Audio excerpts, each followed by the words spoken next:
నేను ఊరు నుంచి వచ్చేటప్పుడు మా బావ వాళ్ళు కూడా నాతో అయితే వచ్చారండి. వాళ్ళైతే బయటికెళ్లారనమాట. మా హస్బెండ్ కూడా వెళ్లారు. వాళ్ళొచ్చే ముందుకి నేను ఫిష్ కర్రీ చేయాలనమాట. అందుకే ఫిష్ తేవడానికి మార్కెట్‌కి వెళ్తున్నాను. అక్కడికెళ్ళగానే నాకైతే బుర్ర గిర్రని తిరిగిందండి. ఏం అడగాలి? ఏం ఫిష్ తీసుకోవాలి? ఏమీ తెలీదనమాట. నాకు బాన్లా అనే ఒక ఫిష్ తెలుసు. అది కూడా నేను చూస్తే ఐడెంటిఫై చేయలేను. పేరైతే తెలుసు. ఆ ఫిష్ ఉందా అని అడిగితే వాళ్ళు లేదు అన్నారనమాట. ఇంక వెంటనే మా హస్బెండ్‌కి మెసేజ్ చేశాను. ఇలా ఫిష్ మార్కెట్‌కొచ్చాను. ఏం తీసుకోవాలి అంటే, నార్మల్ ఫిష్ తీసుకో అన్నారు. నార్మల్ ఫిష్ అని వాళ్ళ దగ్గర అడిగితే ఇస్తారా అంటే, మా హస్బెండ్ ఏమో "ఓసి పిచ్చిదానా అలా కాదు" అని చెప్పి వాళ్ళతో మాట్లాడి మళ్ళీ ఫిష్ ఫైనల్ చేశారనమాట.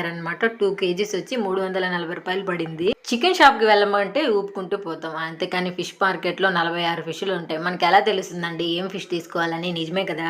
ఇక్కడ నత్తలు, రొయ్యలు అన్నీ పెట్టేశారండి. మా పాప చూసి "ఏంటమ్మా మనమేం చైనా వాళ్ళమా? స్మైల్స్ కూడా తింటామా?" అనింది. నాకైతే భలే నవ్వొచ్చిందనమాట. ఇంకా ఈరోజు ఫిష్ క్లీనింగ్ కూడా నాదేను. ఫస్ట్ వచ్చేసి ఉప్పు, పసుపు వేసి క్లీన్ చేసి వాటర్‌తో కడిగి దాని తర్వాత రాగి పిండి వేసి బాగా రుద్ది క్లీన్ చేసేసాను. రాగి పిండి వేస్తే ఫిష్ అయితే చాలా తెల్లగా, నీచు స్మెల్ రాకుండా ఉంటుంది.